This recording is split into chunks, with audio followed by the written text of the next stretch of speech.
Gold, trusted gold buyers. మీరు తాకట్టు పెట్టిన బంగారాన్ని విడిపించి ఈ రోజు ఉన్న మార్కెట్ ధరకు కొనబడను.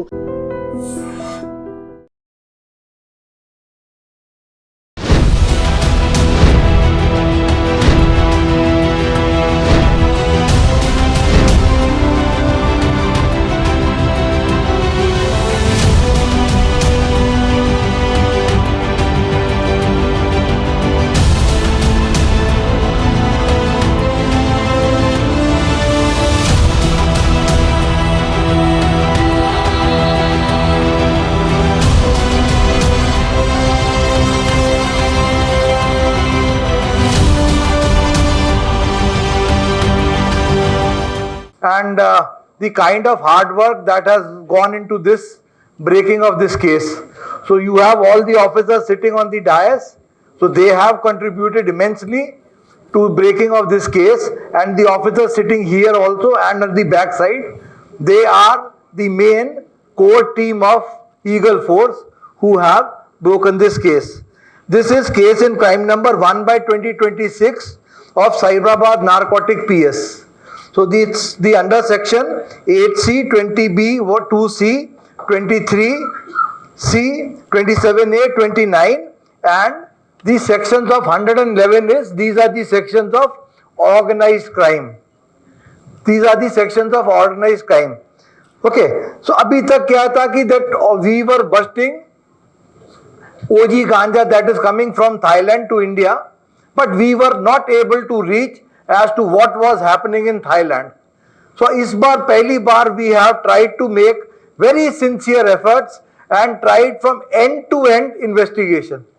At end to end ante how ganja comes in, who is supplying ganja from Thailand, it is getting sold in maybe in the elite of Bombay, and after that the money is going out, how the money is going out of India back to Thailand. So this is entire conspiracy there, and it is a press conference of a different kind. We will not tell you ye pakad liya, but how actually we really broke this case. So we will try to explain it to you, and slowly we will proceed further. On 7th intervening night, customs people, they caught one Mohsin with 13 kgs of OG ganja. And they also told that one fellow, Harshad, he escaped with 13 kgs of ganja. So that is that small information that came to Eagle Force. Then Eagle Force, we had lot of cooperation with DRI, with Customs, with DCP Rajendra Nagar, DCP Shamshabad, Railways, IG, Commissioner of Sholapur, and all these things. With this cooperation, we set out at around 10 a.m. on 7th. And everybody in this policeman who was sitting in the room, we worked very hard till 12 in the night. And in 12 in the night, from RC Puram, a person known as Sandeep Vaswani, he was carrying this another 13 kgs ganja, and he was caught at RC Puram. So Praveen was the officer who has done the written work, and Harichandra Reddy and Dilip were the people who assisted in this. Then what happened is, 7th what happened when Abdul Dal was one person who is caught. He is a agent in Mudra Port. He has come from Gujarat and he has come to Hyderabad airport. And from Hyderabad airport, he is trying to receive that person, that Mohsin who was caught.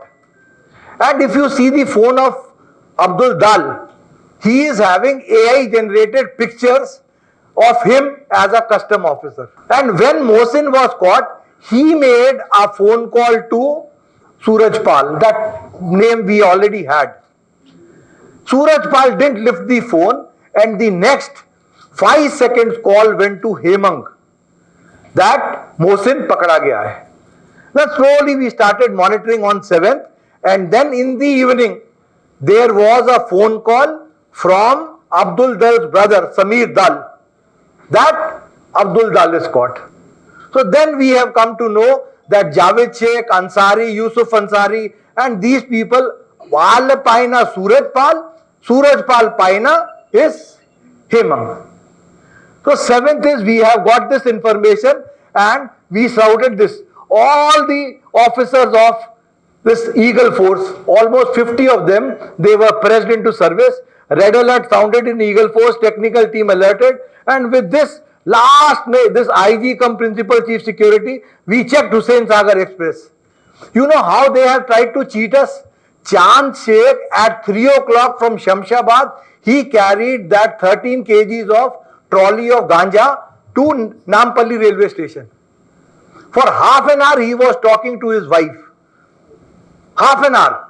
And then he has lifted that bag and left Nampalli railway station. He is trying to mislead us as if he is going in Hussain Sagar Express. फिर हम Hussain Sagar Express को check किया. Then we even alerted Sholapur Commissioner Aroma Singh Madam.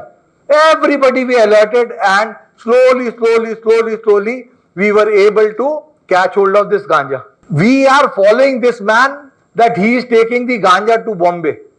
And we didn't have anybody, only two people were there. Harichandra Reddy was there and Dilip was there.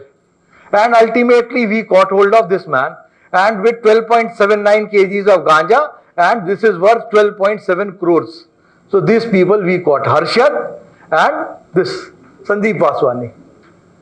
Sandeep Vaswani in 2021, there is a case of 5 times commercial quantity he was carrying of MDMA in Bombay.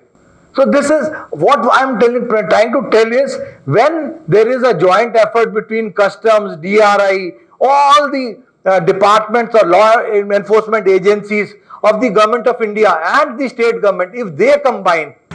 2 angles లో చూడాలి narcotics ని.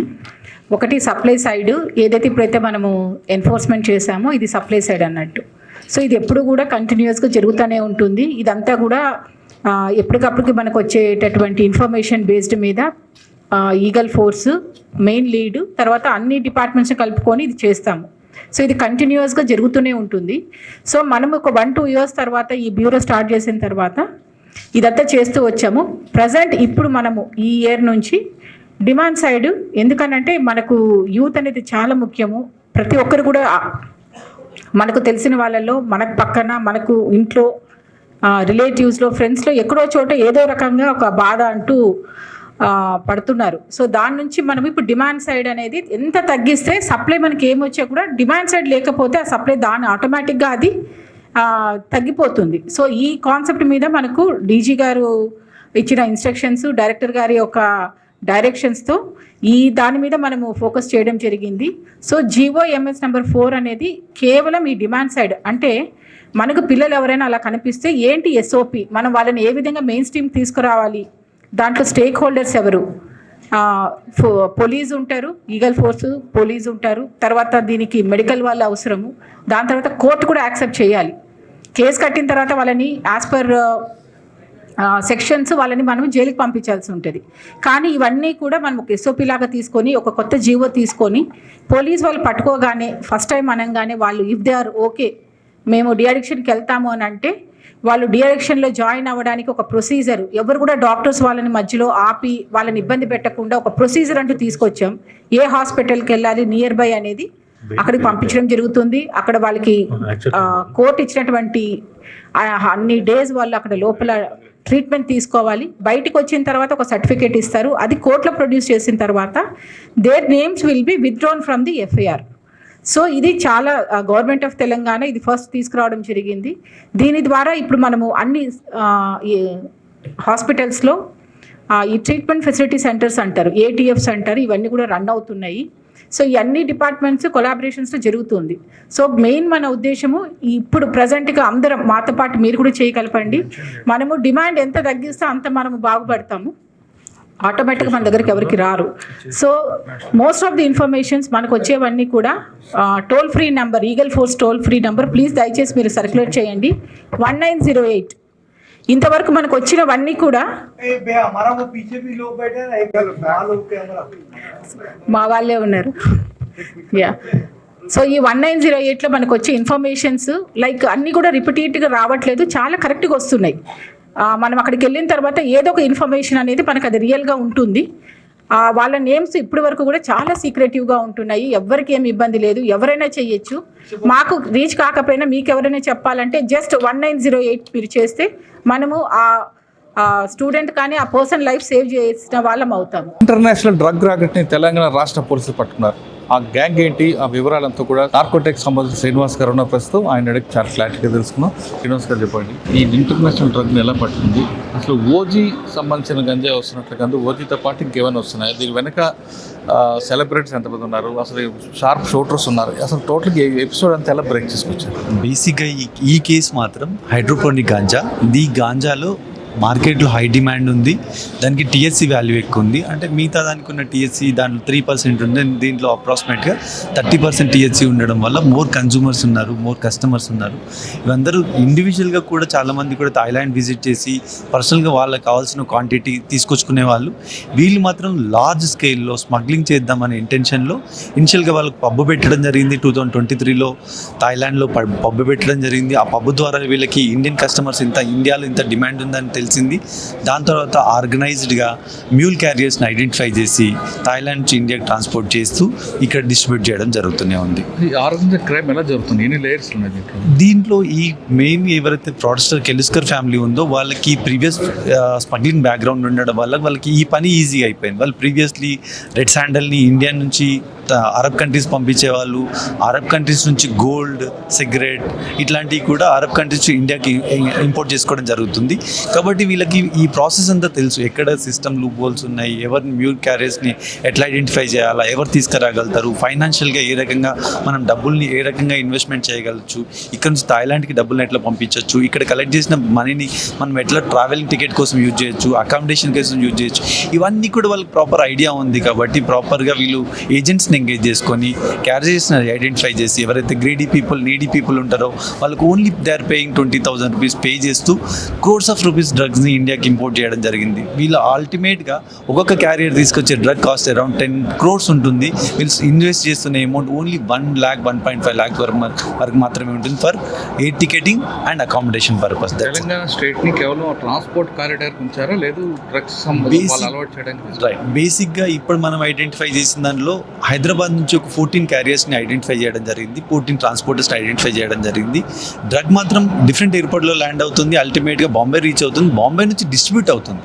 ఆ distribution అయిన drug హైదరాబాద్కి వస్తుందా లేదనే point of view ఇంకా verify చేయాల్సిన అవసరం ఉంది. అది టేక్స్ టైం డెఫినెట్గా. ఇప్పటివరకు ఎన్ని కేసులు సీజ్ చేస్తారు, ప్రాపర్టీ వాల్యూ ఎంత ఉంటుంది, ఎంతమందిని అరెస్ట్ చేస్తారు?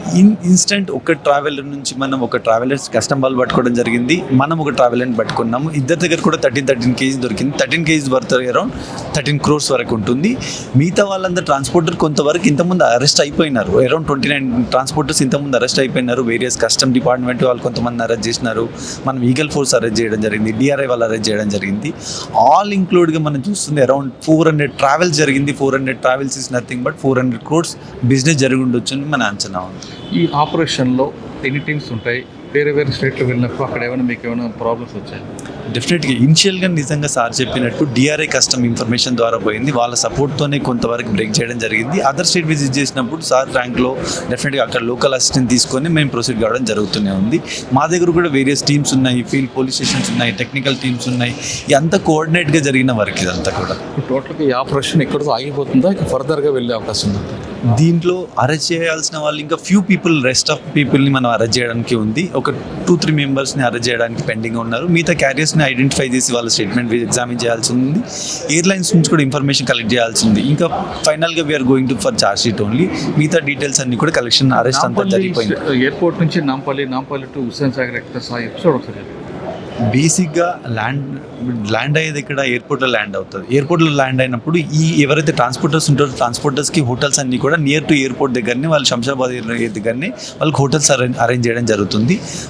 ఫర్దర్గా వీళ్ళు మాత్రం స్టే చేసేది మోస్ట్ ఆఫ్ ద టైం నాంపల్లిలో స్టే చేస్తున్నారు. కాబట్టి శంషాబాద్ నుంచి నాంపల్లికి ట్రాన్స్పోర్ట్ చేసి అల్టిమేట్గా వాళ్ళు ఎక్కడి నుంచి పోవాలా, బస్ ఆర్సీపురంలో బస్సులో ఎక్కించేసి బస్ ద్వారా బాంబేకి వెళ్ళాలా. అంటే శంషాబాద్ నుంచి నాంపల్లికి వస్తుంది, నాంపల్లి నుంచి ఆర్సీపురంలో డైరెక్ట్గా అల్టిమేట్గా డ్రగ్ని హ్యాండ్ ఓవర్ చేయడం జరుగుతుంది. హ్యాండ్ ఓవర్ చేసిన డ్రగ్ బస్ ద్వారా బాంబేకి రీచ్ కావడం జరుగుతుంది. సరే, ఫైనల్గా ఈగల్ ఫోర్స్ యొక్క లక్ష్యం ఏంటి? ఇంత మంచి చూస్తున్నాం, మనం దగ్గర ఉన్న యూత్ని ప్రొటెక్ట్ చేయాలా, యూత్ దానికి అడిక్ట్ కాకుండా చూడాలా. మనం కూడా దేశంలో వర్స్ట్ కండిషన్లో ఉన్న డ్రగ్లో ఉన్న స్టేట్స్ ఏవైతే ఉన్నాయో అట్లాంటి పరిస్థితి పోకుండా మనం మన యూత్ని ప్రొటెక్ట్ చేసే ఇంటెన్షన్లోనే జరుగుతుంది. దాంతోపాటు ఏ రకంగా కూడా మన యూత్ అడిక్షన్ కాకుండా, మన youth as a mule transporter కాకుండా అంత ప్రొటెక్ట్ చేసే ఇంటెన్షన్తోనే ఈగల్ ఫోర్స్ పనిచేస్తుంది సార్ ఆధ్వర్యంలో. ఈగల్ ఫోర్స్ లక్ష్యం కేవలం డ్రగ్స్ని ఆపడమే కాదు, ఇక్కడ తెలంగాణ రాష్ట్రంలో యూత్లో ఎవరు డ్రగ్స్కి అడిక్ట్ కాకుండా చూడడం అన్నది అంటున్నారు. అంతేకాకుండా అసలు డిమాండ్ లేకుండా చేసే సప్లై అయిపోతుందన్న ఉద్దేశంతోనే డిమాండ్కి పోకుండా అసలు యువత డ్రగ్స్ వైపు చూడకుండా ప్రత్యేక కార్యక్రమాలు చెప్పడం ఈగల్ ఫోర్స్ చెప్తుంది.